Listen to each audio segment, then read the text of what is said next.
Welcome back dear students, welcome back. Corporate finance का ये है लास्ट पार्ट। ठीक है, अभी तक हमने देखा है corporate finance meaning, definition, importance of corporate finance, फिर उसमें फाइनेंशियल डिसीजन, इन्वेस्टमेंट डिसीजन, फिर उसके बाद कैपिटल रिक्वायरमेंट। कैपिटल रिक्वायरमेंट में हमने देखे दो पार्ट। वो कैपिटल रिक्वायरमेंट में फिक्स कैपिटल और वर्किंग कैपिटल। फिक्स कैपिटल में हमने देखा था फिक्स कैपिटल मीनिंग और फिक्स कैपिटल पे इफेक्ट करने वाले factors affecting requirement of fix capital. ठीक है, वर्किंग कैपिटल में भी हमने देखा है वर्किंग कैपिटल और factors affecting requirement of working capital. ठीक है, अब हम देख रहे हैं कैपिटल स्ट्रक्चर। अरे कैपिटल स्ट्रक्चर क्या है? कुछ भी नहीं, ओन कैपिटल और बोरोड कैपिटल का कॉम्बिनेशन ये कितना रहना चाहिए। मतलब मैं बिजनेस शुरू कर रहा हूं तो मैं खुद के पैसे कितने लगाऊं और दूसरे से कितने लूं, इसका स्ट्रक्चर, इसकी संरचना यानी कि कैपिटल स्ट्रक्चर, सीधे सीधे एक ढांचा, कौन सी चीज कहां कितनी होनी चाहिए, इसका एक ढांचा मतलब स्ट्रक्चर होता है। यहां पे कैपिटल स्ट्रक्चर बोल रहे हैं, मतलब क्या तो देखते हैं, चलिए पढ़ते हैं। ठीक है, हम शुरू करते हैं। कैपिटल स्ट्रक्चर, डाउट है मुझे पूछते रहना है। यहां पे खत्म होगा आज हमारा पहला चैप्टर सेक्रेटरियल प्रैक्टिस का। ठीक है, हम स्पीड बढ़ाएंगे। अब हम स्पीड बढ़ाएंगे क्योंकि अभी हमें आदत हो चुकी है। अब आदत हो गई है वीडियो में पढ़ने की और पढ़ाने की। मुझे भी पढ़ाने की आदत हो रही है वीडियो में, क्योंकि कोई दिखता नहीं है क्या पढ़ा रहा हूँ क्या नहीं है, अच्छा पढ़ा रहा हूँ बुरा पढ़ा रहा हूँ समझ में नहीं आता। आप लोग रिव्यू दे नहीं रहे हो, आप लोग पढ़ रहे हो नहीं पढ़ रहे हो ये भी नहीं पता। तो अब ये चैप्टर खत्म होने के बाद आपकी होगी एग्जाम ऑनलाइन, जिसमें आपको खुद क्वेश्चन का आंसर लिखना है बिना देखे। और ये काम करेंगे आपके पेरेंट्स, क्योंकि मैं सबके पेरेंट्स को बात करूंगा फोन पर। और जैसे कि हम क्लास पे मिलने वाले, शुक्रवार को आना है, शुक्रवार को मिलना है। मराठी मीडियम के स्टूडेंट्स को भी ये बात पहुंचानी है। ठीक है, डाउट है पूछना है। ओके, चलिए कैपिटल स्ट्रक्चर स्टार्ट कर देते हैं, ज़्यादा टाइम वेस्ट नहीं करेंगे। A company can raise its capital from different sources. Company अलग अलग माध्यम से पैसे बढ़ाती है अपने बिजनेस के, दैट इज आई यानी दैट इज ओन कैपिटल और बोर्ड कैपिटल और बोथ। कंपनी कहां से पैसे लाती है? दो रास्तों से, या तो खुद का कैपिटल या फिर दूसरों से लिया ला। ओन यानी मालकीचे भांडवल, बोरोड यानी कर्जाऊ भांडवल।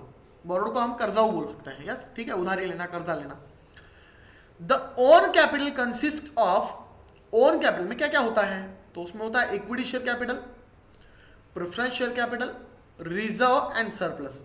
रिजर्व यानी राखीव निधि, जमा किए वाले पैसे, सरप्लस यानी प्रॉफिट, एक्स्ट्रा का प्रॉफिट।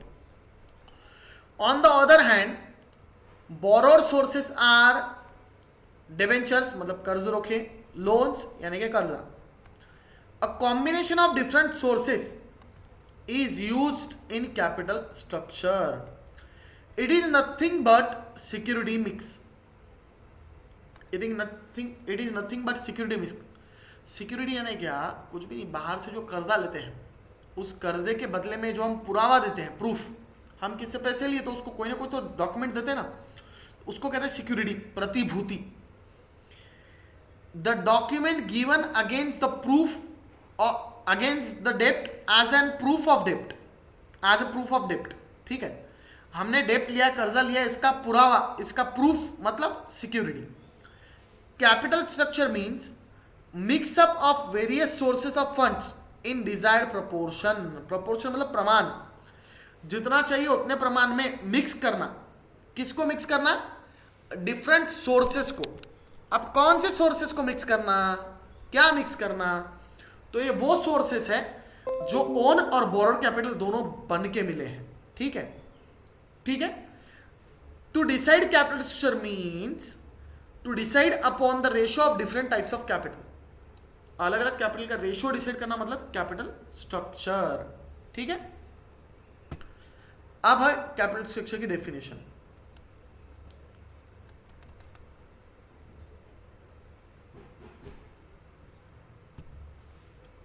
आर.एच. वेसल नाम है उनका। The long term sources of funds employed in a business enterprises.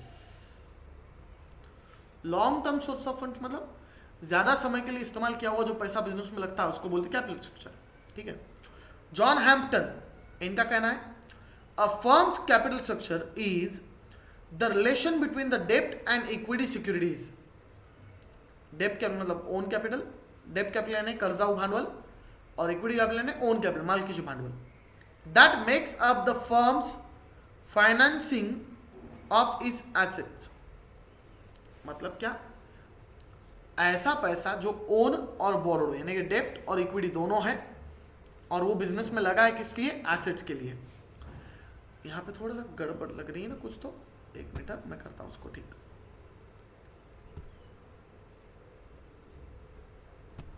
Thus,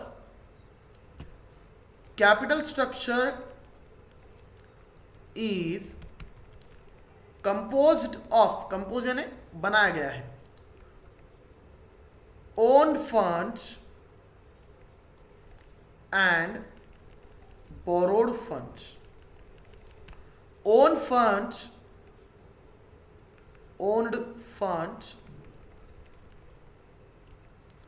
includes share capital. अब देखते हैं, फिर से देखते हैं क्या हो गया. वो पूरा नहीं था ना, इसलिए गड़बड़ हो गई थी. अब उसको पूरा करते हैं, ठीक है. अब हम उसको देखते हैं. 10 इसीलिए capital structure is composed of owned funds and borrowed funds. मतलब कैपिटल स्ट्रक्चर क्या है? ओन फंड और बोरोड फंड का कंपोजिशन है, मतलब एक मिला के एक जगह पे लाया हुआ पैसा है. Own fund includes share capital, free reserve and surplus, whereas borrowed funds represents debentures, bank loans and long term loans provided by financial institutions. मतलब क्या हो गया? इसमें आ गया डिबेंचर्स और लोन्स, ठीक है. अब components of capital structure, capital structure के कंपोनेंट्स कौन से? घटक, ठीक है. There are 4 basic components of capital structure. Capital structure के 4 महत्वपूर्ण घटक हैं. बोले कौन से हैं? तो वो 4 जनरली रहते हैं: इक्विटी शेयर, डिबेंचर, ठीक है, preference share capital, borrowed capital. ये है, देखिए बोरोड कैपिटल में डिबेंचर भी आता है, ठीक है. ये है पहला इक्विटी शेयर कैपिटल, दूसरा है प्रेफरेंस शेयर कैपिटल, तीसरा भाग है रिटेन अर्निंग्स, और चौथा भाग है बोरोड कैपिटल, ठीक है. ये 4 घटक है किसके? कंपोनेंट्स, किसके? कैपिटल स्ट्रक्चर के. लेकिन एक इशू है, बात ऐसी है कि equity share capital, preference share capital, shares के 2 type, equity share, preference shares. Equity share समहक का भाग, प्रेफरेंस शेयर अग्रहक का भाग. इक्विटी शेयर जो होते हैं ये ओनर ऑफ द फर्म बोलते हैं, इनको मालिक बोलते हैं बिजनेस का. प्रेफरेंस शेयर जो है ये सेकेंड ओनर होते हैं, ये फर्स्ट ओनर नहीं होते हैं. बाद में डिटेल हम पढ़ने वाले हैं यार. ये क्या किया है इन्होंने? सोर्सेस ऑफ बिजनेस फाइनेंस का चैप्टर सेकेंड रखा है और ये पहले रखा है. पहले सोर्सेस पढ़ते हैं तो ये समझ में आता है. तो ये पार्ट जो है ये आपको जब हम सोर्सेस पढ़ लेंगे तो ये पार्ट समझ में आ जाएगा, ठीक है. फिलहाल इसको सिर्फ हम रिव्यू देख लें ताकि चैप्टर खत्म हो जाए हमारा. It is the basic source, it is the basic source of financing activities of business. ये बेसिक सोर्स है. Equity shares are shares which get dividend and repayment of capital after it is paid to preference shares. Preference shares को पैसे दे देने के बाद जिनको पैसे देते हैं वो इक्विटी शेयर होते हैं, ठीक है. प्रेफरेंस शेयर्स वालों के पैसे दे दिए तो उसके बाद जो पैसे दिए जाते हैं वो इक्विटी शेयर को होता है. डिविडेंड यानी लाभांश, ठीक है, प्रॉफिट कमाए. अब समझो कि 100 लोगों ने मिलकर कंपनी चालू की, 10,000 रुपये प्रॉफिट हुआ, तो क्या होगा? कैसे बांटे जाएंगे 10,000 रुपये? वो सिस्टम यानी कि 100 रुपये सबको मिलेंगे. 100 लोगों ने 10,000 कमाए तो हर एक को 100 रुपये मिलेंगे ना. तो प्रॉफिट मिल रहा है क्या? सबको नहीं, सबको पार्ट ऑफ प्रॉफिट मिल रहा है. लाभ मिल रहा है क्या? नहीं, लाभातील अंश मिल रहा है सबको. तो लाभातील अंश यानी डिविडेंड, लाभांश जिसको कहते हैं. डिविडेंड यानी पार्ट ऑफ प्रॉफिट, ठीक है. दे ओन द कंपनी. क्या बोला हुआ यहाँ पे? दे ओन द कंपनी. उनको ओन कैपिटल क्यों बोल रहे हैं? क्योंकि वो ओन करते हैं कंपनी, कंपनी के मालिक होते हैं. दे beer ultimate risk associated with ownership. उनको रिस्क होता है जुड़ा हुआ किसके साथ? ओनरशिप के साथ. हाँ, कंपनी डूबी तो पूरे पैसे डूब गए, कंपनी आगे बढ़ी तो पूरे पैसे वापस मिलेंगे. They carry dividend at fluctuating rate depending upon the profits. Fluctuating यानी बदलना रे, बदलता रहता है प्रॉफिट। उनको जो डिविडेंड मिलता है वो प्रॉफिट के बेस है ना, तो प्रॉफिट ज्यादा हुआ तो डिविडेंड ज्यादा, प्रॉफिट कम हुआ तो डिविडेंड कम। Preferential capital, preferentials carry preferential rights as to payment of dividend and have priority over equity shares for return of capital when the company is liquidated. क्या बोला? प्रेफरेंशियल्स कैरी प्रेफरेंशियल राइट्स, प्राथमिक अधिकार है उनको। प्रेफरेंशियल राइट है प्राथमिक अधिकार to payment of dividend, dividend जब मिलेगा तो पहले उनको मिलेगा। एंड हैव प्रायोरिटी, और प्राथमिकता है over equity shares, equity shares से बड़ी प्राथमिकता है for return of capital when the company is liquidated. जब भी कंपनी बंद होगी तो पहले किसके पैसे वापस करेंगे? प्रेफरेंस शेयर्स के, बाद में इक्विटी के। ठीक है। These shares carry dividend eight fix rate, preference shares को जो डिविडेंड मिलता है वो फिक्स रेट मिलता है, मतलब हर महीने 10,000 बोले तो 10,000 ही मिलेगा, भले प्रॉफिट हो या ना हो। प्रॉफिट का लेना देना कुछ भी नहीं, प्रॉफिट कम हुआ तो डिविडेंड कम मिलेगा ऐसा नहीं होता। इक्विटी शेयर को ऐसा होता है, प्रॉफिट कम तो डिविडेंड कम, लेकिन प्रेफरेंस शेयर्स को जितना प्रॉफिट बोला उतना देना पड़ता है। Retained earnings, it is internal source of financing, ये इंटरनल सोर्स है बोले मतलब अंदर का अंदर जमा होता है ये पैसा। It is nothing but plugging back of profit, plugging back मतलब पुनर्गुंतवणूक, झालेल्या नफाला गुंतवणूक करणे म्हणजे प्लगिंग बैक ऑफ प्रॉफिट। मतलब क्या, समझो कि भाई हमने वादा किया 10,000 रुपए देंगे, कमाई 20,000 होगी, तो क्या करेंगे? पूरे 20 नहीं देंगे, 15,000 दे देंगे और 5,000 बाजू में रख देंगे। तो ये बाजू में रखे हुए 5,000 मतलब रिटेन अर्निंग्स, बचत, बाद में ये वापस बिजनेस में इन्वेस्ट करेंगे। Borrowed capital, it comprises the following, पहला है डिवेंचर, बोरोड कैपिटल कर्जाऊ भांडवल। It is acknowledgement of loans raise by company, acknowledgement यानी वादा, शपथ पत्र समझो, प्रॉमिसरी नोट बोल सकते हैं। कंपनी हैज टू पे interest eight N agreed rate, company क्या करेगी? पैसों की जरूरत है तो सामने वाले को प्रॉमिसरी नोट देगी, शपथ पत्र देगी कि भाई हम आपसे 10 लाख रुपए लिए, हर महीने आपको हम 10,000 रुपए देंगे, लिख के देगी। वो लिख के दिया हुआ पेपर मतलब डिबेंचर, ठीक है, सर्टिफिकेट। ठीक है। Next term loan, term loan यानी टर्म यानी मुदत, मुदत कर्ज बोलते हैं इसको। Term loans are provided by bank and other financial institutions, term loan कौन देता है? बोले बैंक देता है और बाकी फाइनेंशियल इंस्टीट्यूशंस भी देते हैं। Term loans are provided by bank and other financial institutions, they carry fix rate of interest, उनको क्या होता है? फिक्स रेट ऑफ इंटरेस्ट दिया जाता है। To understand the above concept we shall consider following balance sheet and calculate the values. अब क्या बोल रहे हैं? ऊपर क्या बोला हुआ है ये समझने के लिए हम बैलेंस शीट देखते हैं एक बार। ठीक है, हम बैलेंस शीट पता है हमें क्या होता है, बैलेंस शीट में एसेट्स और लायबिलिटीज होते हैं पूरे, बराबर। तो हम इसको देखते हैं। हम देखो एक तरफ लायबिलिटीज है, एक तरफ एसेट्स है, ठीक है।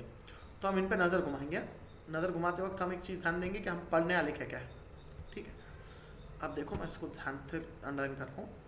यह है शेयर कैपिटल, ये क्या है? यह है शेयर कैपिटल, ये क्या है? Share capital. ठीक है, ये रिजर्व एंड सरप्लस। यहां पे अब आ गया डिबेंचर्स, एक सन्डी क्रेडिटर्स, 2 बिल्स पेबल, 3, ये आ गया बोरोड लोन। ठीक है, ये क्या है? बोरोड है। ठीक है, हाँ। अब एक बार फिर से नीचे लेके दिखाता हूँ कुछ।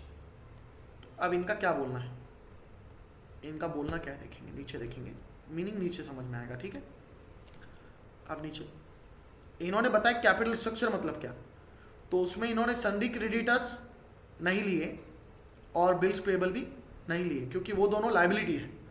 वो कैपिटल है क्या? नहीं। कैपिटल में क्या क्या लिए उन्होंने? Equity share capital, preference share capital, reserves और लॉन्ग टर्म लोन यानी कि डिबेंचर्स।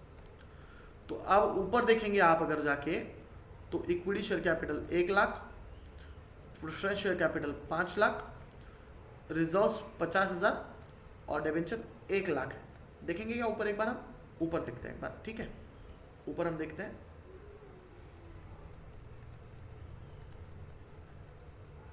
देखो यहाँ पर मैं टिक क्लिक करूंगा तो क्लिक दिखाई देगा आपको। देखो ये है 1 लाख, ये है 5 लाख, ये है 50,000 और डिबेंचर से 1 लाख। ठीक है, ये सिस्टम है। तो फिर से नीचे जाते हैं, मैंने अंडरलाइन करके रखा हुआ है, वो अंडरलाइन भी ऊपर गया। ठीक है, चलो देखते हैं ये कैसे डेस्कटॉप पे अंडरलाइन किया है ना, फाइल पे नहीं किया है। तो equity share capital, preference share capital, reserve, debenture 1 lakh, 5 lakh, 50,000, 1 lakh. तो कैपिटल स्ट्रक्चर कितना हो गया? 7,50,000। ये हमारे कंपनी का कैपिटल स्ट्रक्चर। कैसे क्या? ये equity share capital plus preference share capital plus borrowed reserve plus borrowed capital यानी डिबेंचर्स, इनको मिला के बना है कैपिटल स्ट्रक्चर। तो हमारी कंपनी का कैपिटल कितना हो गया? 7,50,000। ये हमारा कैपिटल स्ट्रक्चर है। अब इसमें कोई डाउट है तो मुझे पूछना है। Stay home stay safe. यहां पे हमारा ये चैप्टर होता है खत्म, और अब इस चैप्टर के आपको क्वेश्चन आंसर सॉल्व करने हैं और डाउट है मुझे पूछना है। तब तक के लिए stay home stay safe. Corporate finance हुआ यहां पर खत्म।